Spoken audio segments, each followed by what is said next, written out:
Hi guys, Grudy's Racing Resto. Alright, Weber tuning. Here we go. Let's get into this. We have, hold on, I'll get a torch. m10b26. So this is the 2.6 litre 95mm stroke monster. Now, we had 48mm Webers on this car, but they were 48s. They were genuine Italian 48s. Now, they were supposed to be new old stock. They'd been gone through in Tassie. I put my client onto it. He purchased them. They never ran right. There was always issues. So I fitted 45s, and these are Spanish 45s. So they have the 4 progression holes. I actually think these are still only 3. Anyway, right.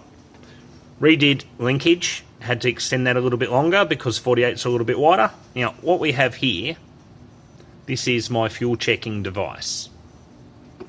Let me teach you a few little things about Webers. I don't know everything. I'm just trying to show a few little things. See these little bits of oil? That's from this filter. It actually needs a catch can put in this area here that will flow back downhill to the rock cover and then have a filter off the side. But this is what the customer did. I did have a hose that went into the filter, but that's fine. At some stage it will need to be rectified. Right, see the hole there? Check this out. Let's hook this up there. Perfect.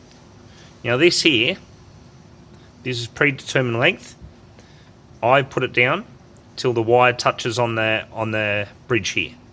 Now what it's supposed to do is you push it down into the hole, and you get it all the way down, and it should just break surface tension of the fuel. Oh, Now, issue we got is with this car, these Webers sit on a big angle. So last time with the 48s, I had it perfect. Now, if that fuel level sits too high, it'll spill into your main hole, like your feed hole to your auxiliaries. Right. So this one I've actually set it so it's just down a little bit. So it's about a millimetre under fuel level. Now let's see if we can see the fuel. There you go. Should be able to see the fuel level in there. Alright. Done. Rightio. So what we do here, we're running 1 to 1.5 psi. It has a Carter pump. Has a Malpass reg. Nice. It works well. I have gone and I set these up so I took out the idle jets that we had in the 48s. The 48s has had some niggling issues I couldn't get rid of. So the 55 F8s I've put into here. So the idle progression jets, which are these ones here.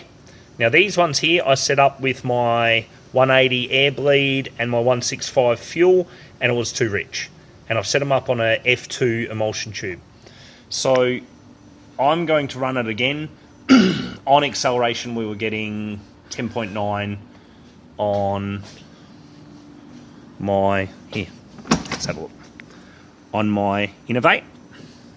So I have a bung in the exhaust, which is down there with an LSU 4.2 I think I'm running. So what I'll do is I'll start it up, I'll get it to temperature, it starts and idles pretty good, and I'll run it up again, and we're trimming fuel out of the top end. The idle is around 13.2, 13.7.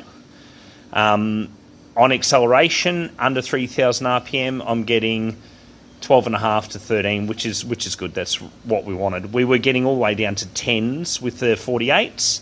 Now, we're under the impression the 48s are actually a 99-2. If you look that part number up, that's a dcoe SP. That's actually an Escort 1800 twin cam carburetor. So they had some weird drillings in here. Right, this is where your progression holes are, and they were not suited to a 2.6 litre engine with massive amounts of vacuum.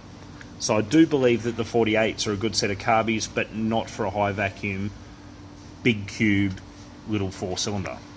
The 45s runs heaps better. Hold on, let's start him up. Audio O2 gauge is on. I've given it a pump.